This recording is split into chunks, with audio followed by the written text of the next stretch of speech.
All right. Good evening, everybody. And I know just looking at the registrants, we have people in different time zones as well. So just wanting to acknowledge that there may be people for whom it's not evening, including our teacher, Flint, tonight. So just wanted to welcome everybody to this fall intensive entitled Awakening Through Unraveling, Turning Everyday Experience into Spiritual Practice. We're very delighted that we have an opportunity to meet despite the pandemic raging around us, that we still have a way to come together and hopefully support each other's continued growth and learning and spiritual development in this online format. So I'm going to do a little bit of orientation to both to using the Zoom webinar format. I imagine that many people are probably familiar with Zoom after these recent months of doing a lot of video-based communication, but the webinar has a few specific features that we'll touch on, and also just wanted to do a little bit of an overview of just a couple of schedule changes. So I did send out 2 emails this week, the first of which came out Tuesday, and the second of which came out last night. Hopefully, I'm assuming most people got the one that came out last night because I included the web link information. For anybody who did not get one or other of those, the email from the first night referenced a few schedule changes that we're going to be, I'll just go over briefly in a moment. And then it also included an invitation for those of you who have attended an in-person retreat with Flint in the past. Frequently, we will create a space within the room, some form of altar that we will place the names of people who we are thinking about, who we are worrying about, who we are holding in our hearts or in our minds throughout the course of the retreat. And we would invite you, if you have such names on your heart or on your mind today or throughout the course of the retreat, to email those names to me. You can email them to the email that you received the instructions for the webinar links, which will be awakeningtogethermn.gmail.com rather. So awakeningtogethermn@gmail.com. And then we will be creating that altar with those names and including that on video at different portions throughout the retreat. So, so you should be able to see on at least part of your screen a screen sharing, which includes currently the slide with the name of the intensive. Currently, I will show the schedule. So the small changes that we made to the schedule are that we altered the times in the morning to create just a little bit more time for the relational practice. So we'll be meeting from 7 to 7:45 on Friday and Saturday for movement and sitting meditation. And then we will take a 5-minute break to allow people to transition or use the restroom. And then we'll be moving to breakout groups for the relational practices. And then from 12 to 12:30 on Saturday, we had designated that we would be having a place in the Twin Cities in Minnesota that we would be doing we would be gathering to do some walking meditation in a socially distanced way. But I shared in the email that we've suddenly encountered winter here in Minnesota. So we are moving that to just be on your own. So if you have an opportunity to do walking meditation where you are, please feel free to do so. And if you don't have an opportunity to do walking meditation, then we would just invite you to use that time over that hour to engage in some form of mindfulness practice, which may be mindful eating, it could be mindful engagement with a loved one, but just using that time to be intentional. So we will be continuing to gather with Flint in Central Standard Time, Thursday, Friday, and Saturday evenings, and then midday, again on Central Standard Time on Sunday. So those portions of the schedule all remain the same. You will note that there are 2 different web links for Zoom. The one that you use tonight is for the webinar. That will be the evening portion. And then there's a separate link for Zoom group or Zoom meeting, which will allow us all to see each other in gallery status. And that will be what we use in the morning for meditation and for those relational practices. So please note those links. If you did not get that email that contains those links, please feel free to send me a message in the Zoom chat, and I can work to connect with you after the intensive tonight. So in terms of using the Zoom webinar format, what will unfold shortly will be some teaching and potentially some inquiry with Flint. For those of you who have not attended a retreat with Flint in the past, inquiry is an opportunity to come and sit with Flint, here obviously in a virtual format, and present a question from your life, from your spiritual practice, and Flint will meet that question with his own thoughtful responses and invitation to investigate other ways of considering those things. So that will take place in the webinar format. If you haven't seen or used webinar format before, congratulations, you've successfully logged in and you are here. You will be using it as an attendee, and so that will be different than other Zoom meeting formats. So your video and your audio won't be on throughout the webinar. If there are more than one, if there's more than one speaker talking at a time, you can go up to the top right corner, as you can see in that slide, and move it from speaker view to gallery view to see both people who are talking. Or if there's more than two, then that will allow you to see everybody who's on screen at that time. When it is Flint who's primarily on screen, he may be choosing to share his screen, similar to what I'm doing right now. If Flint is sharing his screen, you can go up to the top and there will be an option that will say View Options. If you click on that down arrow, go down to side-by-side mode, which is that bottom menu item. And then once you do that, it'll give you this presentation format, and you'll see that there's a small thin line between the video and the other part of the screen. So you can actually take your cursor and grab onto that line and drag it to create a video sharing of different dimensions. So if you drag it, you can move it to actually look more even if you like, or if you want to sort of make the video smaller so that you can read the text, and that's an option as well. Usually at the end, there will be some form of either a question and answer or a period of inquiry. The way that, if you'd like to participate in that, the way that we would invite you to do that is to use the raise your hand function, which I'll show you on the next slide. And that will begin to line people up to participate in that question and answer or inquiry period. If you have any questions, you can send those individually to the moderator. I do actually believe that the moderator in this setting right now is Bill Cooper. So you'll see Bill's name. You can also send a message to me. So Bill and I will both be in the background helping to make sure that Flint has what he needs as we go through this. We just ask that you chat privately. It just allows for there to be less distraction during the teaching portion. Once you've raised your hand, if you are next up to participate, you'll be elevated to a panelist status, and that will come with an invitation to share your camera and to share your microphone, to unmute your microphone. So doing both of those things will actually bump you up into the video screen in which you'll then be seen side by side with Flint.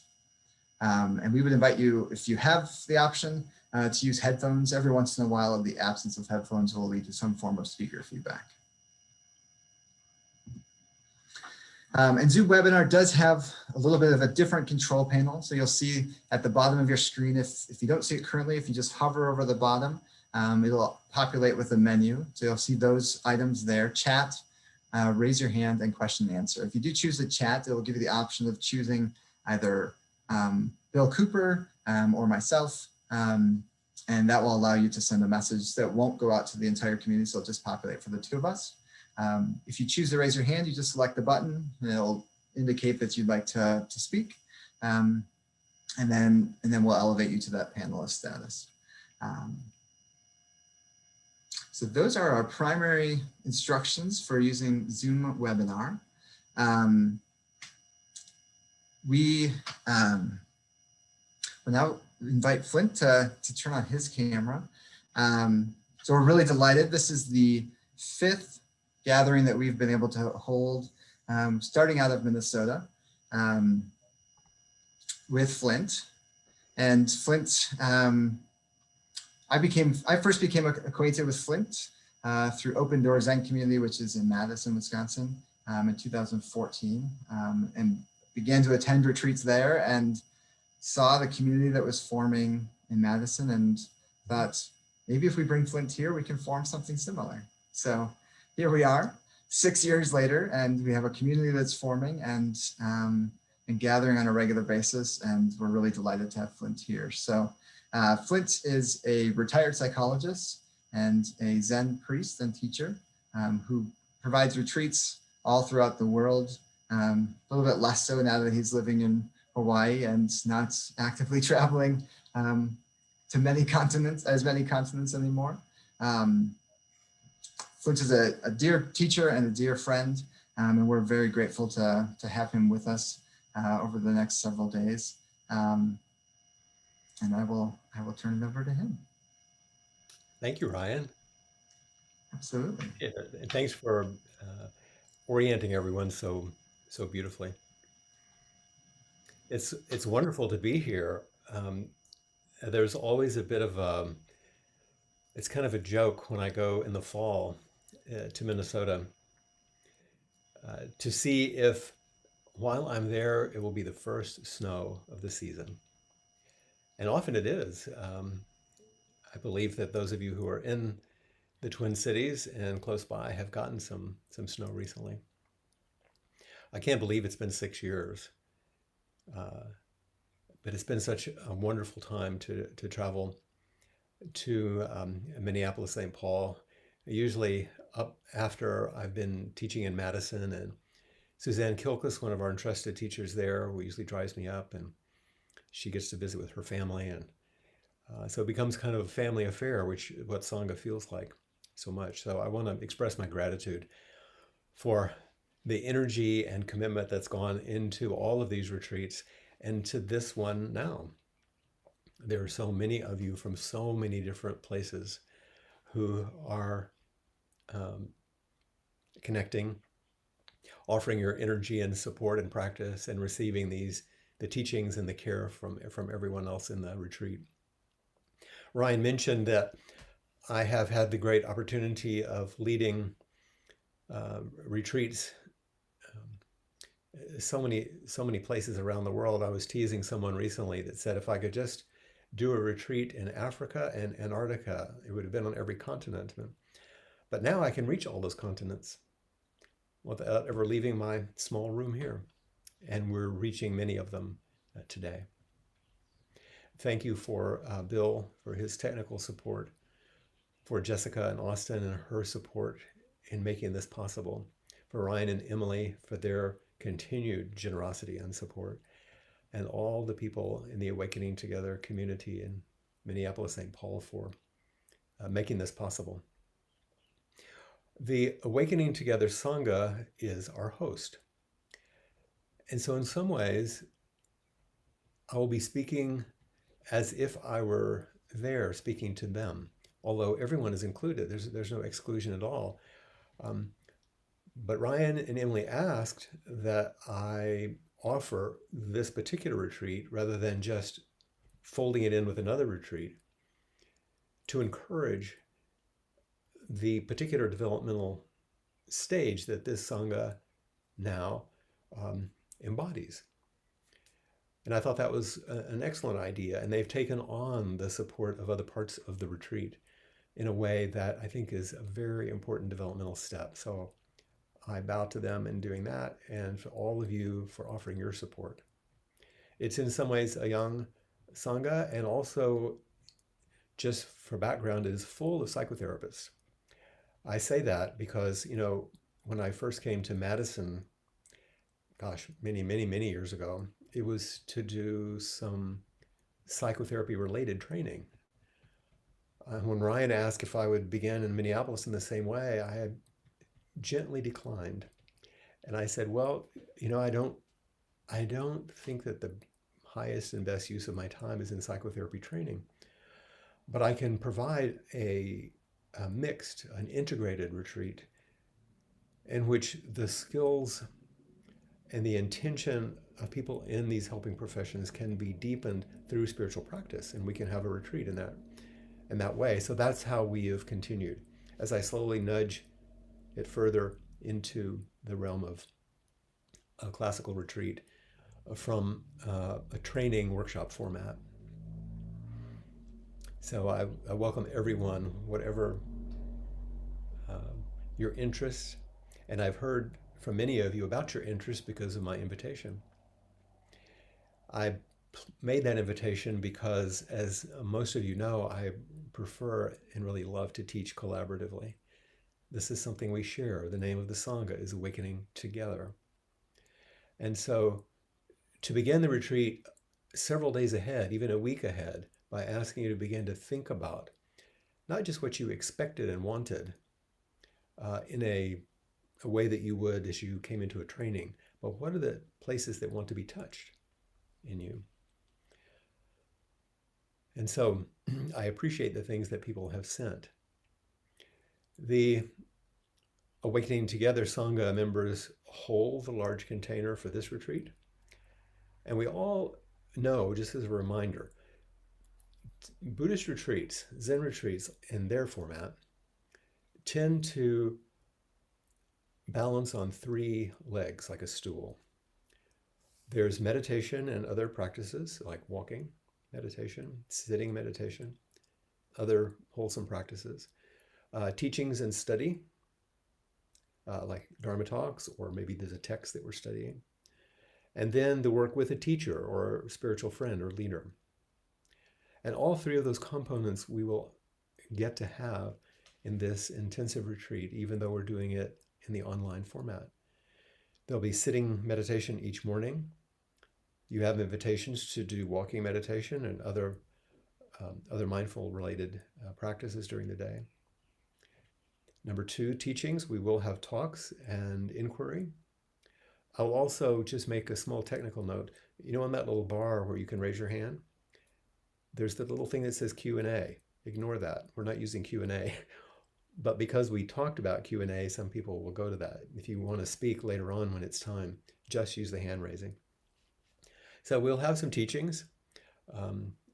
I have sent some things to you, some chants that we tend to use at Appamada because they're small capsules, they're condensed pieces of the teaching, which we'll refer to. And I'll also probably send something along the way for you to consider and to think about and to digest and reflect on. And we'll be offering some ways to work with the teacher in the ways that Ryan had mentioned, and also with each other, both in the movement and the relational exercises in the morning, which would be fantastic, those practices. And in the evenings after the talk, there's a time for reflection and discussion. So I think that will also be quite useful. So that's a sense of just my own arriving, my own gratitude and invitation. I want to, I'll be sharing my screen here in a moment so you can visualize some of the things that I have been considering in response to the invitation to teach, particularly focusing on the topic that has been decided, but also the way that topic was arrived at and the things that you have sent me. And it's important in the teachings, it is the teachings, to show you how those things have been moving. They're not just over to the side or a prelude to the actual teachings. Those things have begun moving in a way that are quite important, so I want to share those with you now. If you'll excuse, there's always a little bit of a kind of a rough spot when you have to move everything around on your screen to make a share here.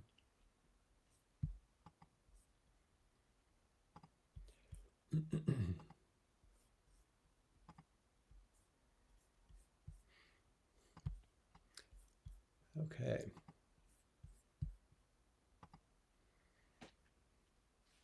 Here we are.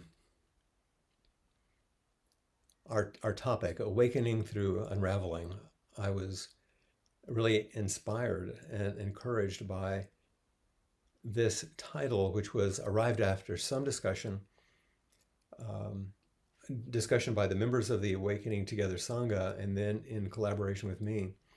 And it's certainly apropos to our time, because one of the things that it does so beautifully is talk about how we piece together our practices, the teachings, and our relationships, these three things, as we turn everyday experience into spiritual practices. They're a way of things coming together to create a deep, an abiding, and a generative practice place and practice relationships.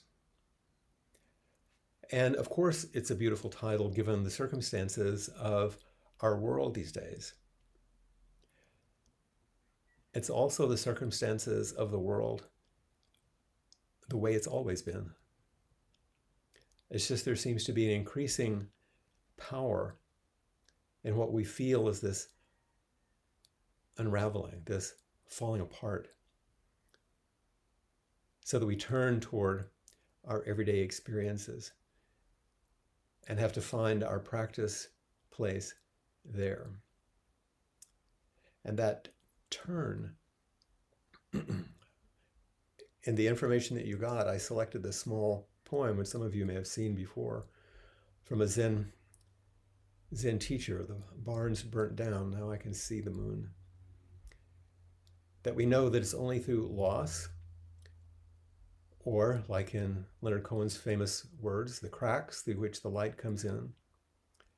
When something begins to crumble, there's something else that can be seen that may not have been able to be seen until there's an opening, until one moves one's position or changes in some way so that something else is possible.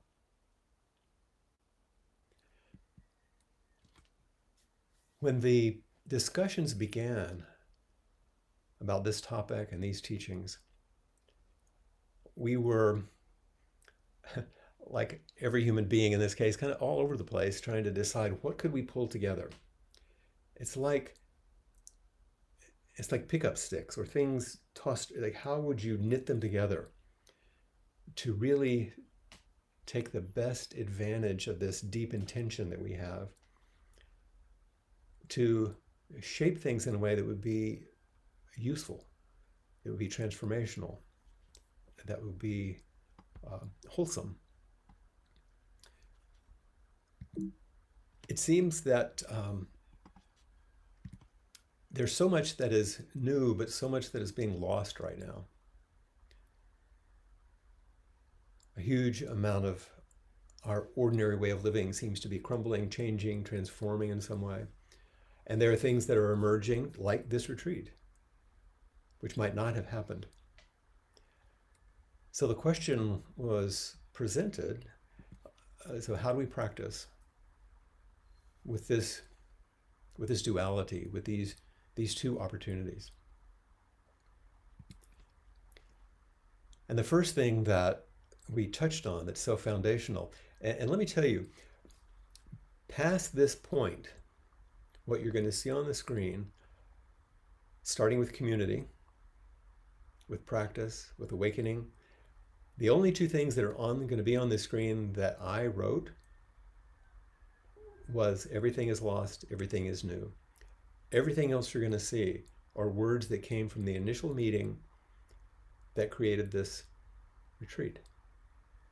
So all I did was take the information I was given, the narrative from the meeting, and the key words that were given to me that came from the Awakening Together Sangha core group. And this is what they said: community is central. And one full of open-heartedness and genuine connections. This is where they began, and this is my experience with the Sangha and with the community there. That's part of what I missed by not being there. But it's also what's available to us if we extend ourselves through this medium. There's so much dread these days, frustration, anger, and I would say as we approach the election and watch the arc of COVID and many other things, anticipation. But that anticipation is mixed with anger, frustration, dread, unknown, sadness.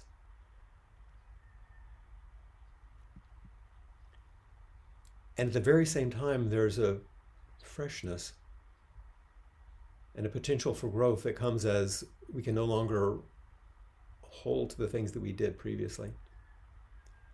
And we have to face what's arriving, and in doing so through our intimate connections in community, both inside and outside, connecting with ourselves most intimately, connecting with each other, allows for a deepening understanding of what's unfolding, what's unraveling, and what's unfolding.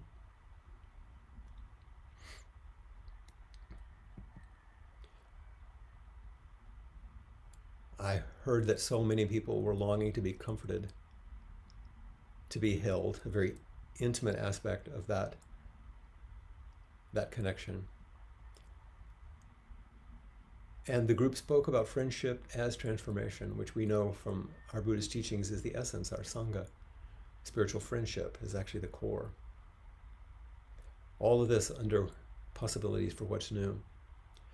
And as these friendships are forged and deepened through practice, which we're doing now, as we meet our longings, support the intimate connections, understand what we can out of this fresh space, both inside and outside, without turning away from what's most difficult and what's being lost, we begin to create a safer container where we can show up and let go.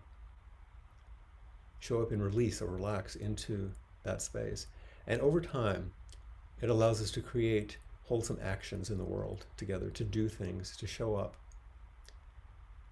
And as we do that through the relationship container, we awaken together.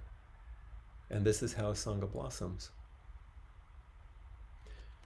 So, although I received an email and a list of key words, this is how I began to understand what was being asked of me.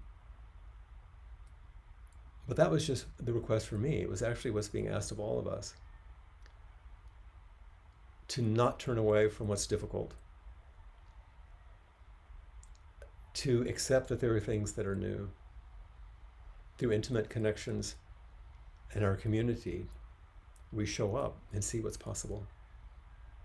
So I was amazed to begin to see what looked at first like a disparate set of things created a beautiful pattern, a very beautiful pattern.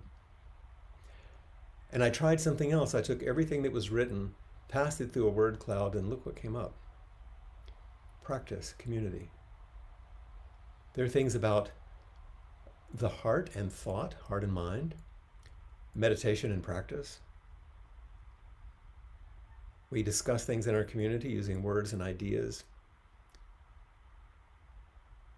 And so what I realized as I looked at everything that came out of the word cloud, the heart and mind of our community is revealed through practice, through our engagement together. And this is what opened the space for our retreat. And then I offered the magic wand invitation. I sort of laugh. If you had a magic wand, what would you receive? And I got so many wonderful responses. As you know, I did not respond to those emails. My talk today is my response, and the whole retreat is my response. So it wasn't a personal email that I was to respond to, but each of you offered me things which were quite intimate and lovely, and I appreciate it. I took everything that was written and perform the same function, magic. And look what showed up: relationships, the thread, people stood out. So it appears that the practice thread runs through people knitted together in relationship. And these are the two directives that I receive from the sort of, practice committee council from Awakening Together, and then all of you who sent me invitations to speak about things. What I won't do, more than likely, is to take each individual request and respond to it as if I'm sort of a Zen Dear Abby responding to each of them. I'm going to weave them together as the practice thread that runs through our time together. This is a point in which, in an ordinary Dharma talk, I would be sitting with you and I would see your faces. And just by our energy of looking and feeling our bodies, I would have a sense of whether or not you were receiving what I was offering and if it made sense to you. And I have to go on faith, since that's not possible, although we'll get to check in a little bit later. That's what brought us here, to a larger space of practice, aside from all the words and all the analysis. So I'm going to stop my screen sharing for a second because I want to talk to you more directly for a bit.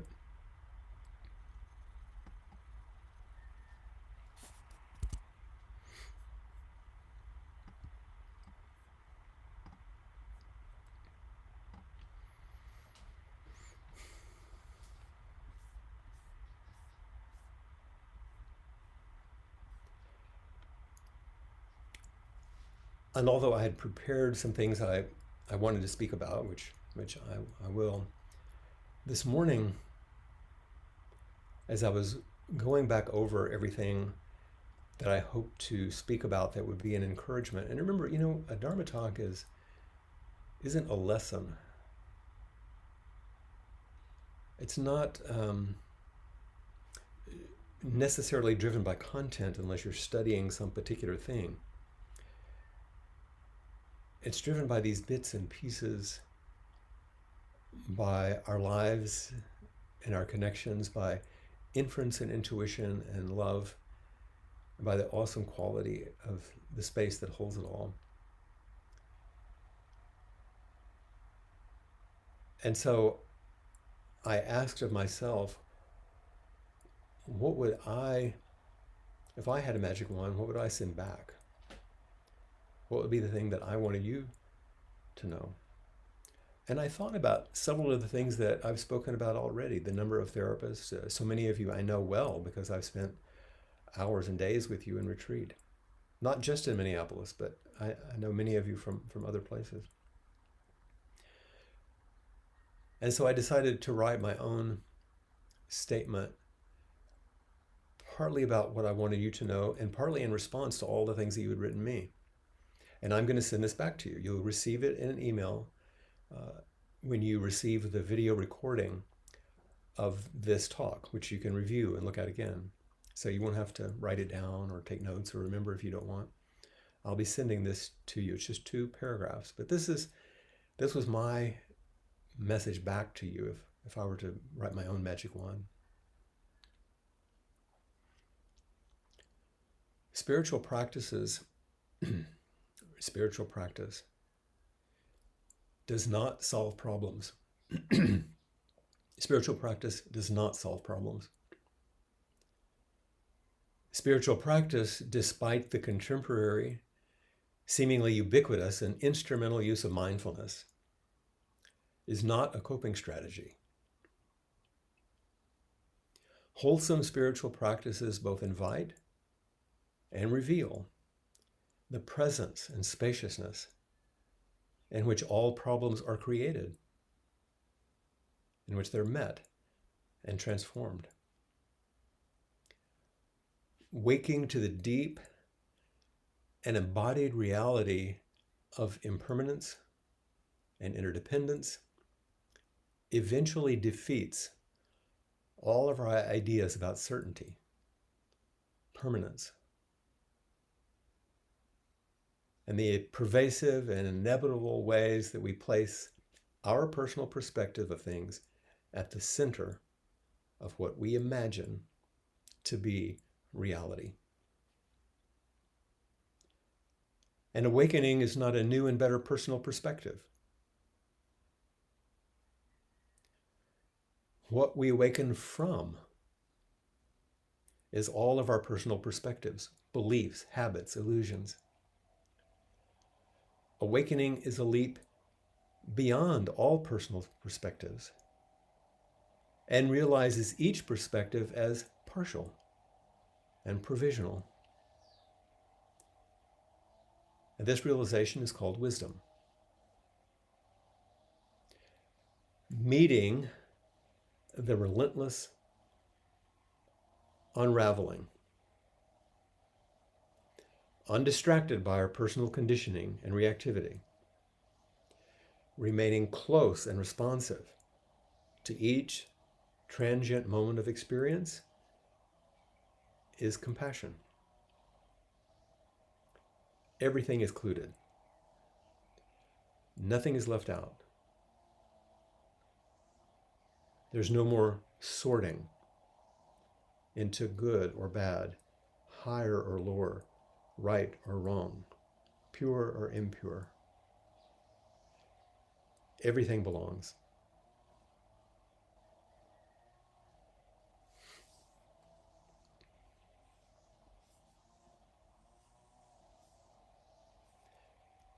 So as I said, I'll send this to you so you can take a look at it. But I wanted it to be clear that in a practice retreat, as deeply held as it is in relational practices, and as profoundly informed as we are, whether we're a therapist or not, to be of greater help in the world, which is the Bodhisattva vow. That spiritual practice isn't for the resolution of problems. It's the cultivation of the space in which problems arise, unfold, disappear, transform. It's understanding the larger, inconceivable space of life. So that when we do get to problem solving, and we do get to whatever we need to do to make a difference in the world, we're not caught in our smaller perspectives quite so much. And we don't understand awakening as some like new, better perspective. It isn't personal. It isn't being healthy. It's being free. And awakening within everything that's unraveling. Rather than trying to knit it back together or find a space that's free or safe from it, is the antithesis of practice. So the transformation of everyday experience into spiritual practice is actually the essence of what all practices offer us.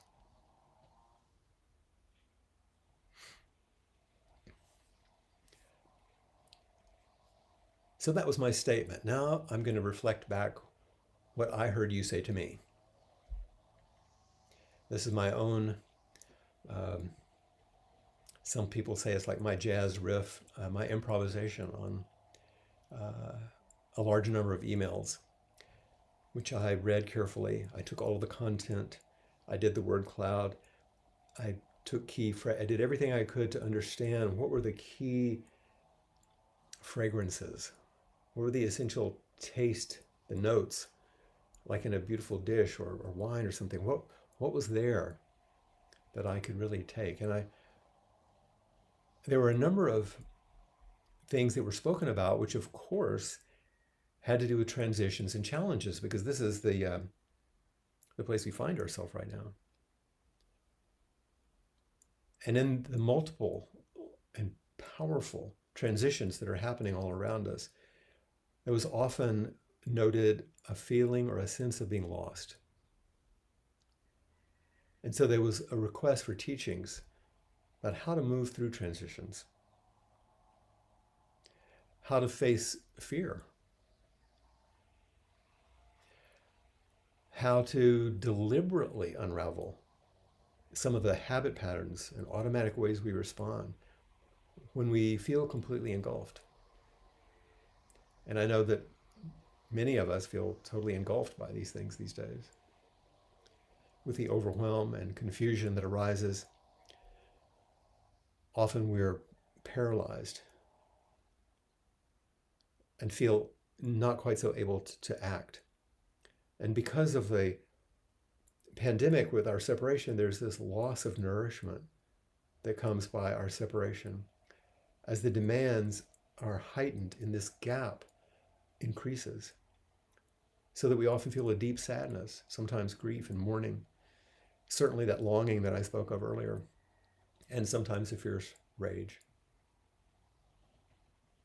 I tend to be fairly equanimous, and I don't know, not that I'm not affected, but it seems to be the way that people describe their experience of me. And I guess I'm the same way at home pretty much. But my partner, husband Aaron, was asking me the other day, how are you doing?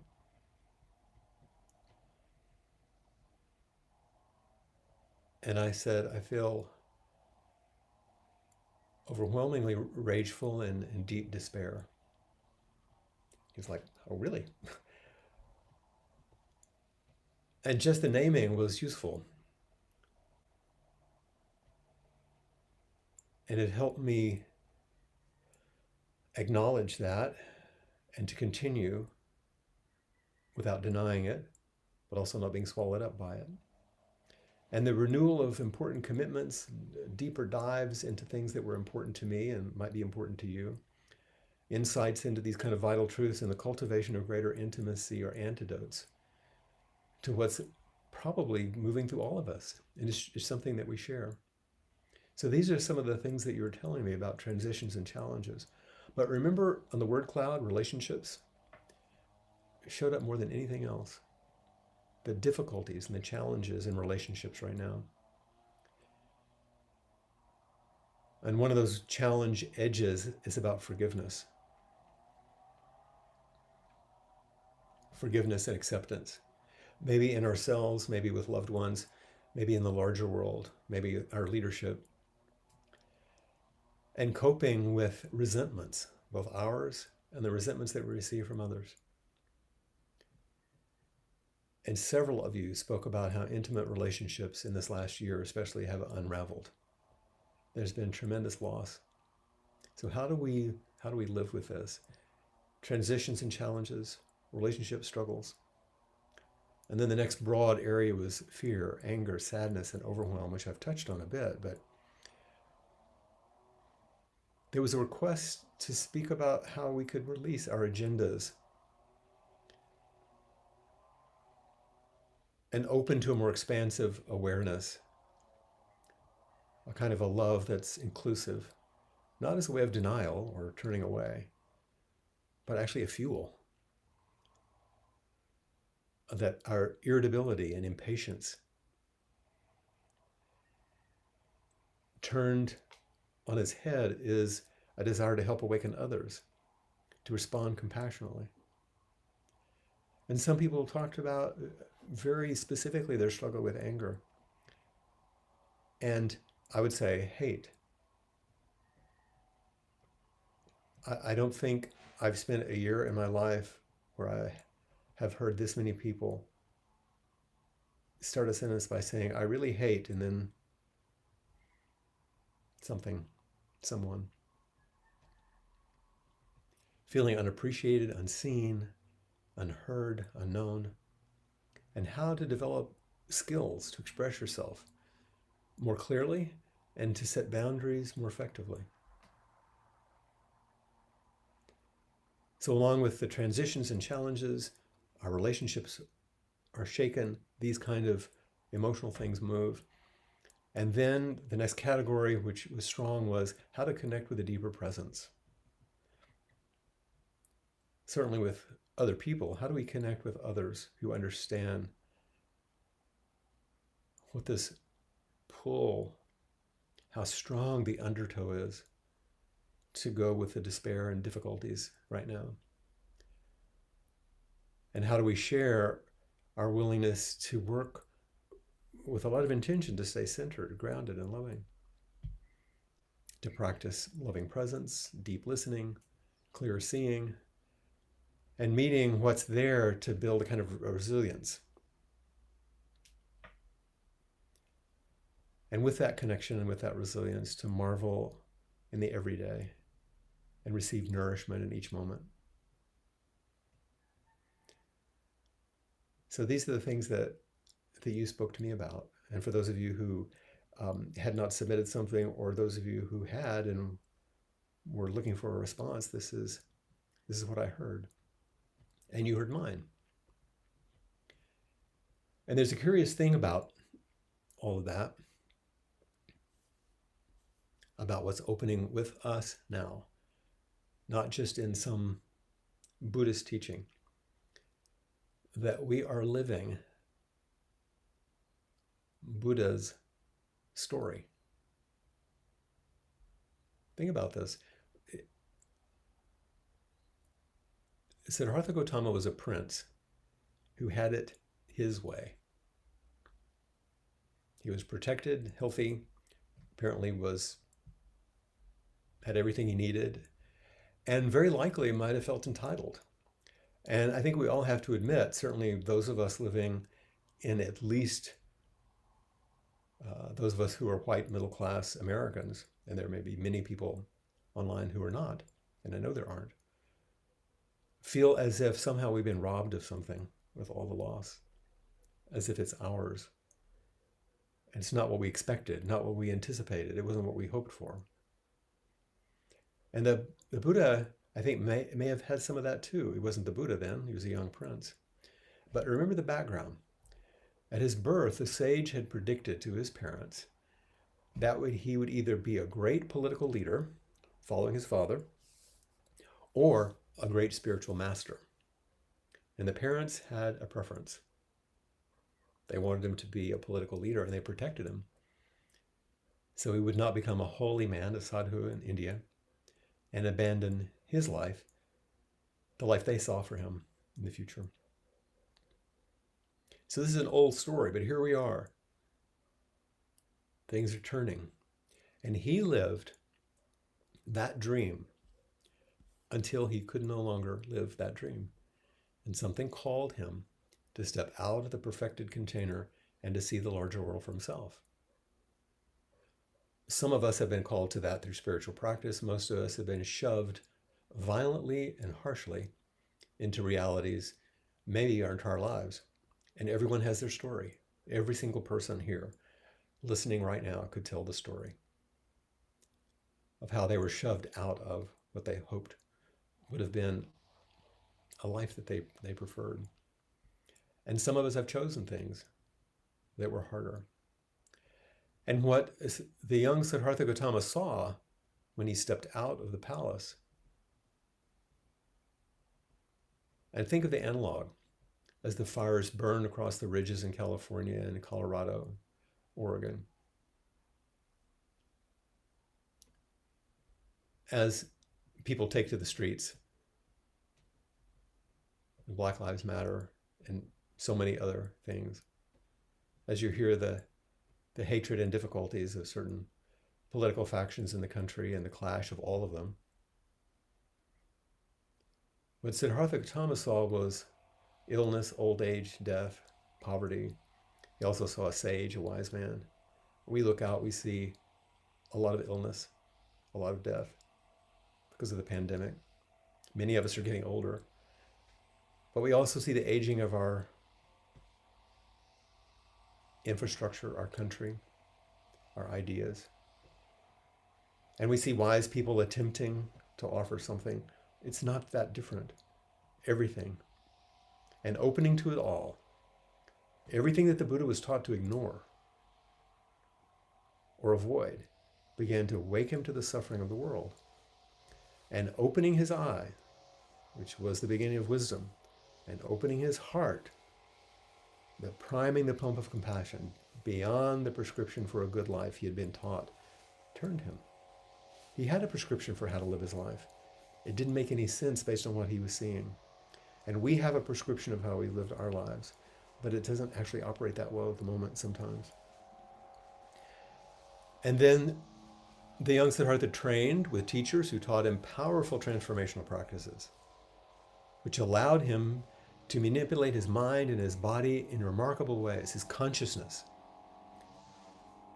But it didn't free him from the unraveling.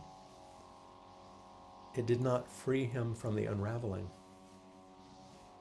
It gave him ways to meet and relate to it, cope with it, reduce the impact, but it didn't stop the unraveling.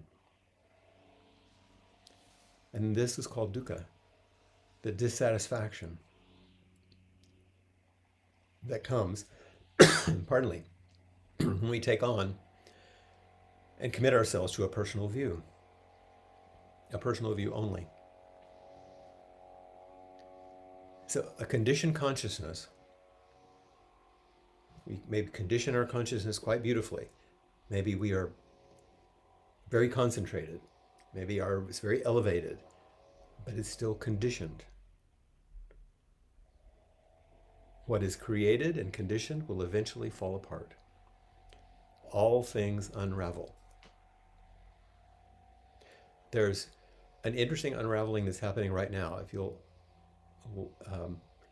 allow me for a second, I'm going to close my window because someone's decided to use a chainsaw right outside, and I don't want you to have to listen to it. So if you hold on just one moment. This is, it's like live TV. These things happen.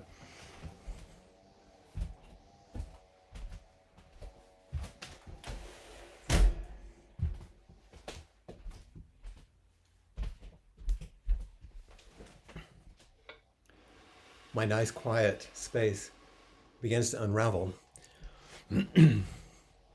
So the Buddha decided to dedicate himself to step beyond these kind of practices, which he had mastered and done really well with, and specifically away from personal purification, and plunge in to what is kind of a tumultual darkness of what it means to be an embodied human being subject to unraveling.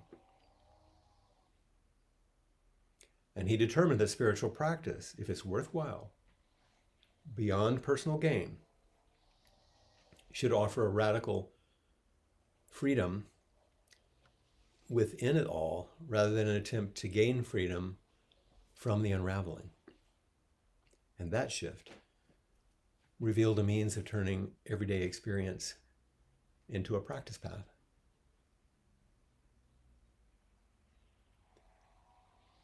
You see, even in the simplest life, you don't have to be a prince. Pain and disappointment accumulate. And at some moment, all of us, long to walk through this gate, this Dharma gate, and either leave the past behind, perhaps for an earlier time when the colors were brighter and our heart carried not quite so much weight. We think of before the pandemic, before some of the profound impacts of climate change became available, before. And now we have this anticipation of what's coming. And the quest for a fresh start is so fundamental that it defines the shape of the stories that we tell each other. Buddha's story, and the reason I'm telling it this way, is what's happening to you now. The journey that Siddhartha Gautama took wasn't a literal journey that happened long ago. Well, the Buddha story isn't. That man may have done that, but The Buddhist story isn't a literal journey that happened long ago, and it's not what your life will become if you practice. It's here now, like this. And paying attention helps you notice that. This is why we practice. And if you look into the life you have, your looking will lead you into a new life. And what we meet along the way is the way.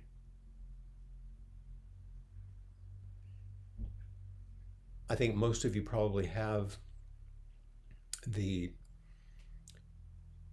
list of the daily chants that I gave you, and we might be referring to them now and then.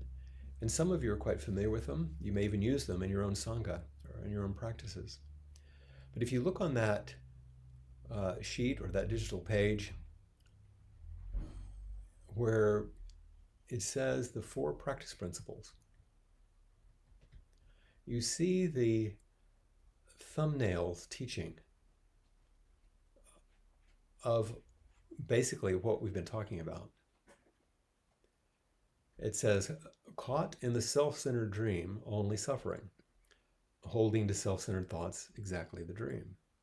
Each moment, life as it is, the only teacher, being just this moment, compassion's way. Caught in the self-centered dream, clinging to your own perspective, is going to cause suffering. And if you are unwilling to release the clinging to your particular perspective, your way, that it has to be this way, it has to be this way, that demand that it be your way, the unwillingness to meet life as it is, the terror that you can't handle it, is going to keep suffering going. And then that third line, each moment, life as it is, the only teacher. Life is offering you an opportunity every moment. You can call it a problem, you can call it a barrier, or you can call it an opportunity. But this is what's there. So that in the last line, being just this moment, being in accord with, being intimate with, actually resting in the moment, is the way of compassion, of not turning away from the difficulties that we inevitably encounter. And I want to also speak about another distinction, which I've spoken about in other retreats, but it's really crucial because it's not ordinary, but it's really, really important because it speaks to this inclusion. If we're to meet the unraveling as a path to spiritual practice, then we have to understand more about this awakening. The first thing in our title, awakening through, let's just take the first word, awakening.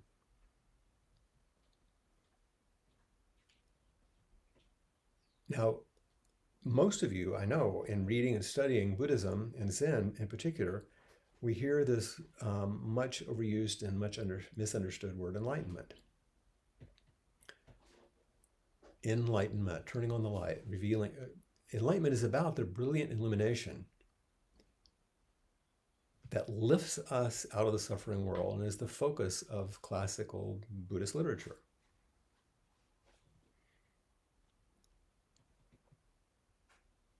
But it's only half the equation. Because it sounds a little bit like a turning away, which is not, but it sounds like that. So I really like the term that was coined by Joan Sutherland, another Zen teacher, when she also includes the word endarkenment, which is about the radiance from the depths that lets us find a home in this fractured world. You remember on the list of words, everything is being lost, everything is new. There's the brilliant illumination of the suffering world that brings us out and gives us a possibility of a more spacious view. And there's the plunging in of endarkenment, of finding the rich depths and mining what's there as we find our home in the world. Endarkenment is the heart that breaks and that breaks open to the world. that breaks open to life. And this is a heart that rests more comfortably on the unfathomable mystery of existence and is a little bit more at ease with uncertainty, complexity, and what courses deeply underground. As I speak about this, I think very much, if it's okay to use someone's name here, I think it probably is my good friend Marge Barlow, who's 92. Well, I've known since I was a very young man, since I was a boy, really. And then I was able to work with her as a psychotherapist, as a young therapist, and had known her and her family for a very long time. And as I speak about the way in which the heart breaks open and rests more comfortably in the unfathomable mystery of existence, I hear Marge's voice lately and her message to me and what I've seen, as because I know a lot of what she's gone through her life, just in bits and pieces. But all of you could probably have these stories. But from an elder, it really touches me, I think. And maybe because my own 92-year-old father just died a few months ago, I can feel this necessity for the plunging into the endarkenment. Enlightenment and endarkenment are essential for awakening. And the inclusion of both is what makes awakening whole.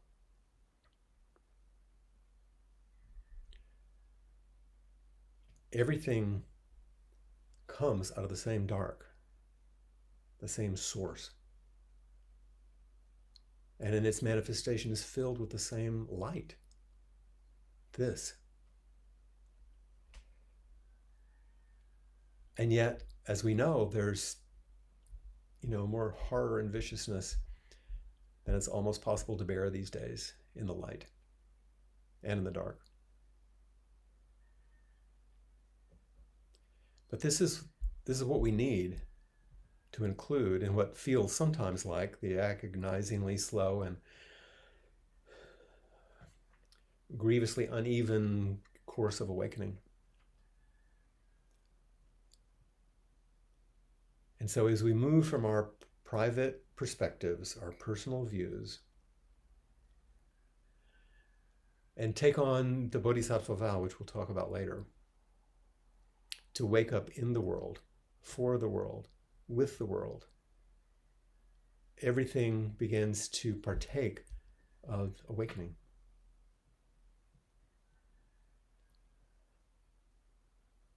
And what changes is not the world, but our perception, our ability to know and experience this shift and feeling that we know we're in the same boat, no matter how different we seem.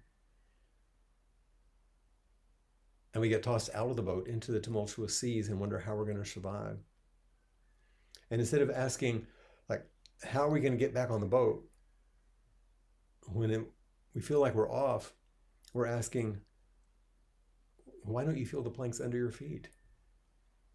How can you return to the immediacy of what's actually here right now? So we learn to disidentify, to step back a little bit. Some of you, certainly in psychotherapeutic terms, understand this unblending and stepping back into a witness through meditation, without holding yourself as, above or superior in any way or separate from anything that you're witnessing. You can nurture a peaceful and generous heart, even in the depths of hell, and in the vast emptiness of nirvana, by the way. It's easy to see why a peaceful and generous heart is like a great improvement on hill, but it's also more precious than nirvana, this being on the ground, because it's how we can extend our healing to others.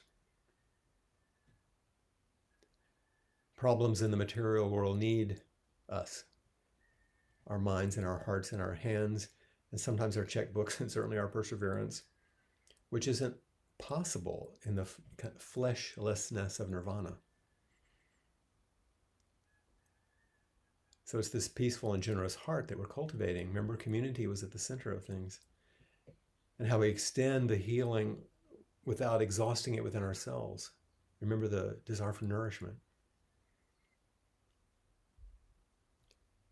And it's a sustainable state, resting on the wholeness of being, the wholeness of the earth, not trying to hold it together on some shaky, rickety scaffolding of reactivity and fear. Disidentifying and not being separate. Disidentifying and not being separate. Disidentifying, but not being separate. This is the state of calm attending and wholehearted accompanying that these practices offer us. And the image, as many of you know, is the image of the lotus. The beauty of the flower being the radiance of enlightenment, the muck and mud out of which it grows being the endarkenment, which lotuses have to grow in. They can't grow in purified water. And some texts which focus on purification will talk about how the lotus can grow in these marshes in spite of the mire beneath them. But I think we have to let go of the in spite of.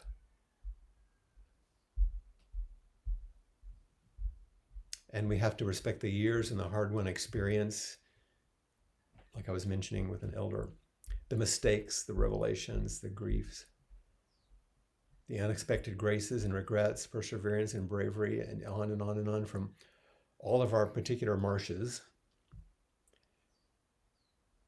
and the lotuses that are rooted in them. There's a beautiful image in some of the old stories where you're looking at the lotus simultaneously above the water and below the water. And below, when it's a closed bud floating in the timeless darkness. What's possible? And above, it's the open flower waving its stalk in the sun. In the middle is a vast expanse of water and leaves, the scattering of petals.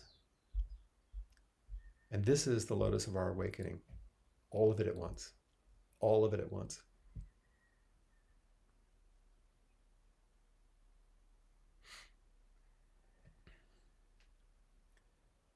So I want to share my screen just for a moment. Once again, see back to where we were.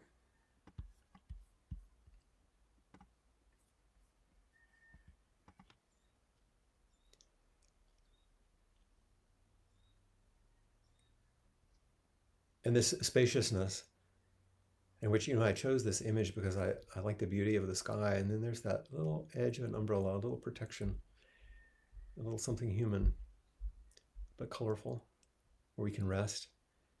This is where we take refuge, and we'll come back to this.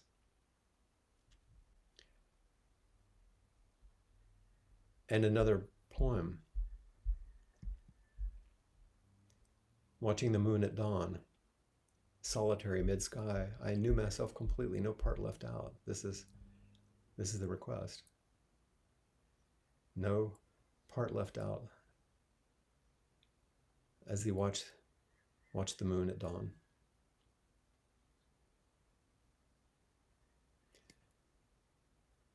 As we move through the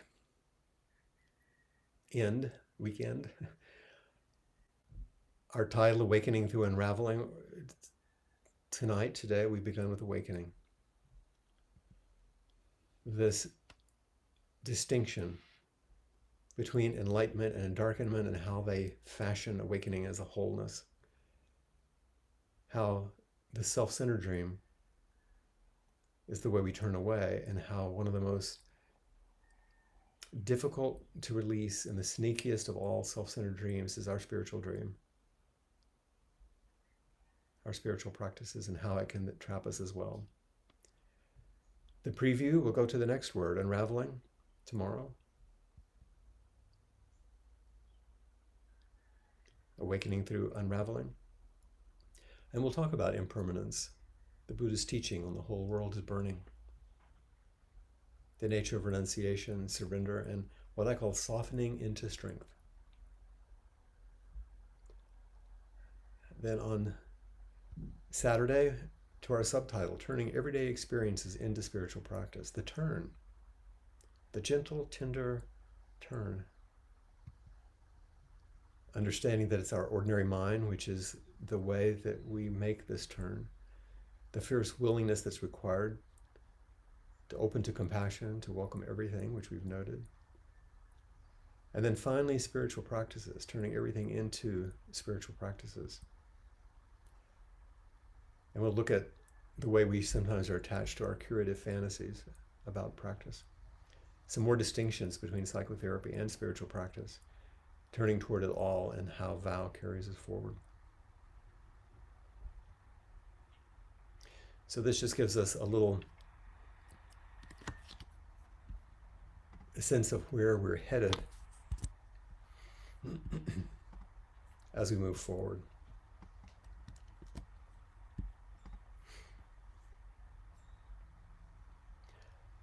I think since we do have about 15 minutes, it's not long tonight. In our first night, I've talked a long time and we did our introductions. But there may be people who have questions or things that they'd like to say, and this is the time for you to raise your hand, to click the little hand icon, and you'll be assisted to come online, and so I can see you and hear you, and maybe we can continue our collaboration as we shape our time together over these few days, as we enact in an embodied way, awakening through unraveling and turning our everyday experience into spiritual practice.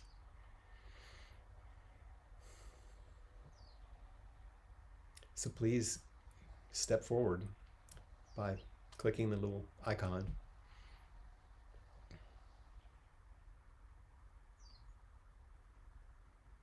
When I do inquiry in person, there's always that time in which there's an empty chair sitting in front of me, and there's that tension about who will stand up, who will walk to it. It's the most loving and precious place that I experience in my practice in meeting people like this. But for some reason, it seems like the most terrifying to some people. So I understand, but I invite you.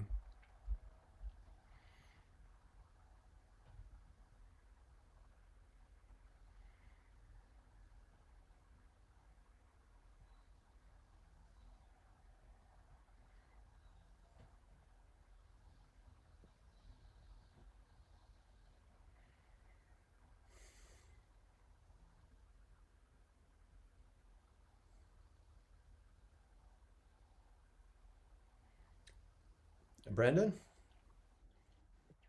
Hi, Flint. There he is.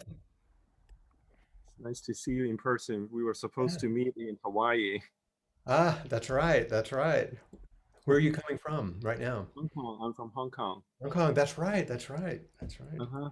Uh-huh. Yeah, And yeah, I would like to thank you for your talk. Just want to absolutely. share with you, well, universal energy, maybe I needed some space, and probably unconsciously I needed somebody to hold the space and to see my suffering. And so I woke up being very tense this morning. Yeah. Uh, Something in my life that really bothered me.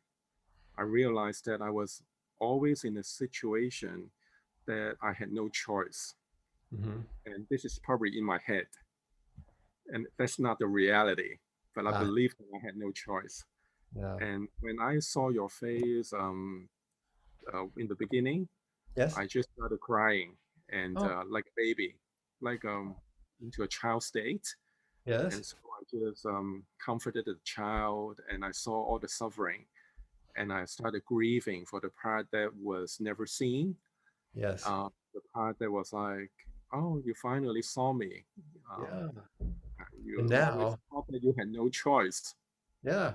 And right this moment, when you look at the screen, see me, and let me say, I see you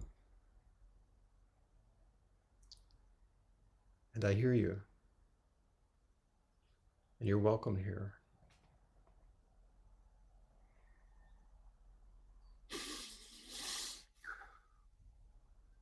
I feel a huge body sensation, like the Yeah. whole body is like shivering, and I feel both sad and warm together. Yes. Yeah. It's loving presence is very powerful medicine, isn't it? Mm. It's a strong medicine. Please take it and hold it and let it settle in. And as we maybe speak to some other people, I think this is enough just to let you hold that. Don't you think? And we'll have Mhm. other opportunities. I'm so glad that you raised your hand all the way across the Pacific. Yeah, I really want to thank you, plus all my Hakomi teachers. Of course, of course. And I know it's things have not been so easy in Hong Kong. So Mm. yes. So our love goes with you. Thank you. Thank you.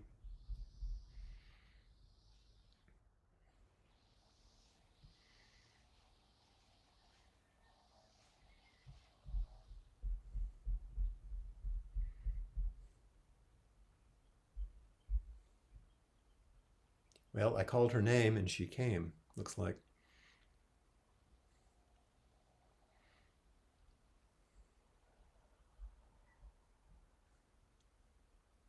There she is. You unmute your microphone and you'll show up. Unmute. There you are. Hello. Oh, I'm so glad to see you. I hope it was okay for me to use your name. Oh, of course. I was honored and totally blown away. It was just lovely. It was like being back, goodness, family guidance services, and you're Right. standing up at the chalkboard and lecturing. And I Yeah. just, watching Brandon be so open and beautiful. Yeah. Oh, just You know, the practice groups that I do, people say, you know, we just keep coming back and keep coming back and we yeah, don't. And I and they said, why is that? And I said, well, I'll tell you why. It's because when we're together this way, we remember it can be this way. yes, That's it all. can. It can be this way. Yes, yes, yes. That's enough. Yeah, it's great to connect again. Thank you for Wonderful to connect including me. again. And I've sent you a note, but I haven't, you know, Yeah, seen you since your loss of Paul. So yeah, that's a I lot. And appreciate that. Thank yeah, you. I'm looking forward to this. I'm glad you're here. Thank you very much. Thank you.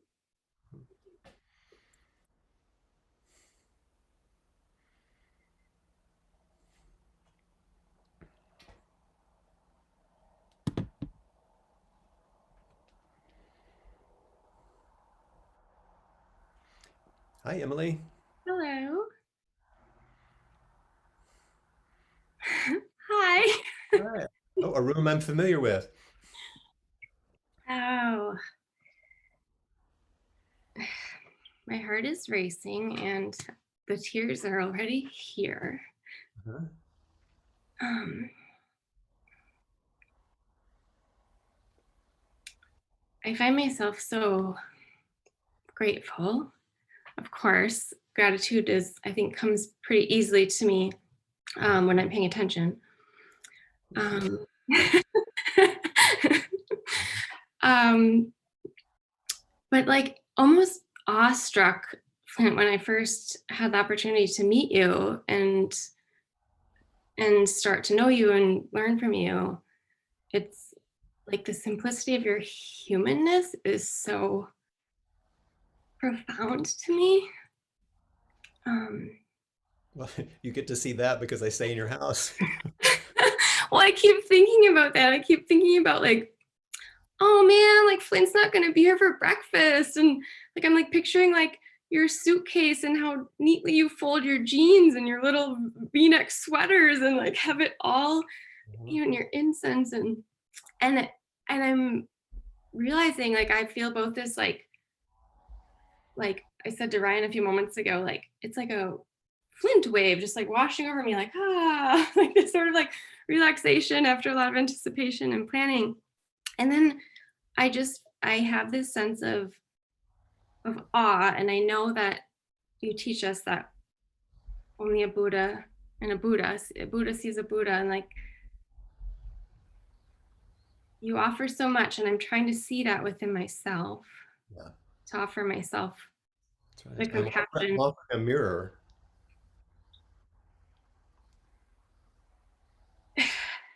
Yeah, it it's so simple, but it's so profound, and the love and the compassion that I feel like I can offer to others, Yeah. I can receive,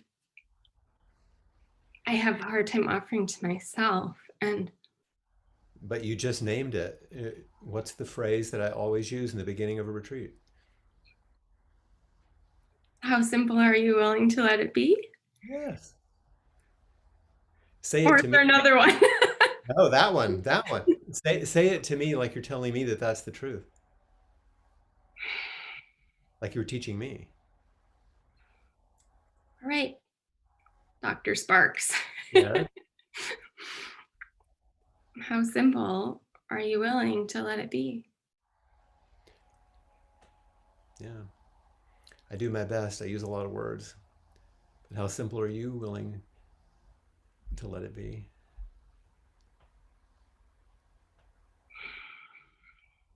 And so now it's like, the times when we've danced, literally. Yes.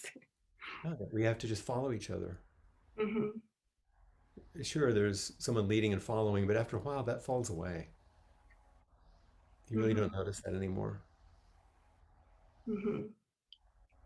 Yeah, one of your teachings that sticks with me so often is no giver, no receiver, no gift. And it feels like that comes to mind, I mean, so often, and in this moment again of just like, And that's what you've been teaching as you've been speaking. You've been saying the awe that you feel, the gratitude that you feel, and that you realize I'm calling it forward in you. You couldn't feel it, but that's what you're realizing.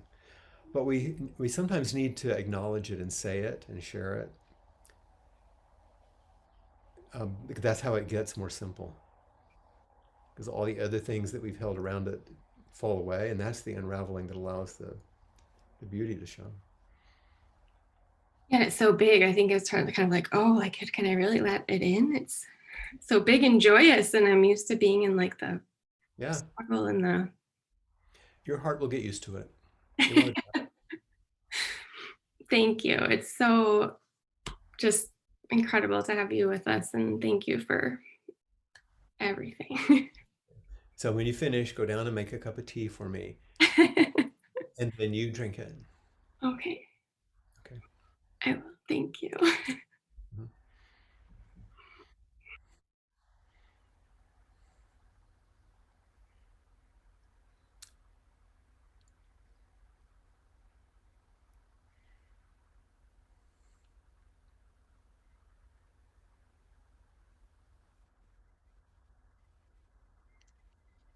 Hello, Jean.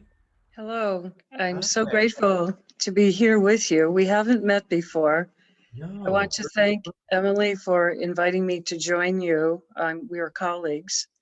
Where are Uh, you? I'm in Minnesota. So, I'm on okay. Dayton's Bluff, surrounded by Indian burial mound sites in a very unique place near the Mississippi River in the Twin Cities, So Minneapolis and St. you're Paul. on you're on sacred ground. Yes, Yeah, of whose people? You know? pardon? Who are the people whose earth was that in the beginning? The Dakota, Oh, indigenous people, the Dakota. okay. Yeah. Yes. It's in the process of being reawakened and restored. And honestly, I just came here because I have a friend and we walk along the Mississippi River, Mhm. exploring different places, and it's so beautiful. walked up the bluff and visited the neighborhood. And as I was 3 years ago, driving down the street, thinking of making an offering on this house, this bird flew by and it had a branch in its mouth. And I thought it was like a dove with an olive branch. And then I was like, wait a minute, that's a really big branch. It was an eagle, and there's an eagle nest across the street. Oh, well, what an auspicious sign. Yes. Well, I figure the eagles allow us to be here. This is their territory. It And is, yeah. yes. Showing So you, they're making a home there, though. oh yes, definitely. Definitely having fun restoring this 1911 house. Yeah. I want to thank you also for your invitation to step through the doorway, because I'm by nature somewhat introverted, and I'm a Virgo, so that makes me shy on top of it. So thank you for the invitation Of to course. step in. And I have a question for you. What popped into my mind was in listening to your Dharma talk and wondering what what should the last thought be in my mind as I rest in my bed, and I've done my end of day yoga and meditation and prayers, and now I'm in bed.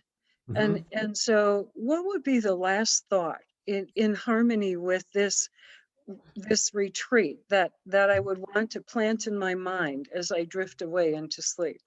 Yeah, I don't know about should, but the one I would most recommend is a simple thank you, Mm, just mm-hmm. gratitude, like Emily was saying. Yes. It's also the a recommended first thought when you wake too. Mm-hmm. An opening and a closure, a transition. Yeah, just thank you for this day. Mm-hmm. Mm-hmm. And then when you wake, one of my teachers who died of pancreatic cancer a few years ago, when he was toward the end of his life, he said he would wake up every morning and say out loud the word gratitude and then look around. Mm-hmm. He wouldn't look for something to be grateful for.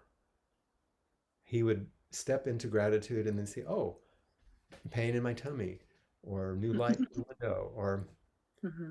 but for that moment, that was enough. So gratitude is altogether a pretty good way to end the day and also begin it. Mm-hmm. And not sentimental or romantic. It's a more powerful practice than that. Yes. Mhm. Mm-hmm. Gratitude embedded in love. It's see what it calls forward. Sometimes gratitude calls forward things that don't feel much like gratitude.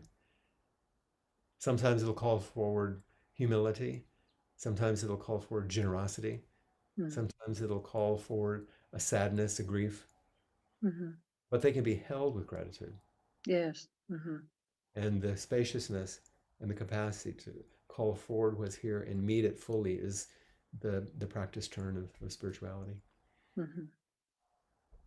Thank you for that. Thank you so much for stepping forward. Mm-hmm.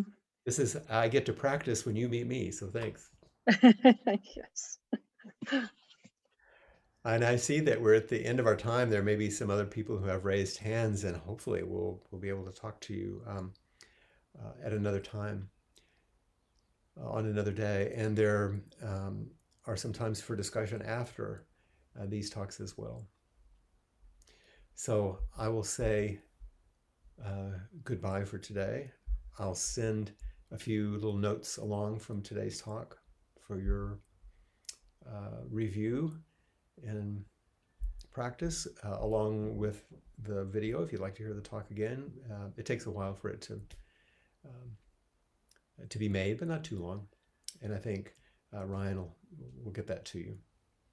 So if you need to say anything else, Ryan, you could come on. Otherwise, I'll say good night. I'll just offer just a reminder that tomorrow morning's session will be with a different link. So please check the email that was sent for that link for tomorrow. Again, we'll be starting with a bit of movement, moving into sitting meditation together. And we're going to be doing it in a Zoom meeting instead of the Zoom webinar, in part because our aim in those opportunities is to offer a more of a relational experience. And by having everybody's video and gallery view allows us to see one another as we sit together and then as we move into the relational practice. So thank you, Flint, for your time tonight and for your teaching. And thank you to everybody else for your presence, for your willingness to step into this space together, and for joining us in this journey. So we'll look forward to seeing you in the morning, Central Standard Time, so that we know that there may be different times for people who are coming to us from Hong Kong or other places across the world. But hopefully we'll see you then. And then I'll send out the email later tonight with the link for this video from tonight's teaching, and then a few handouts or some of the materials that Flint referenced as well. So thank you so much, and have a good night, everyone.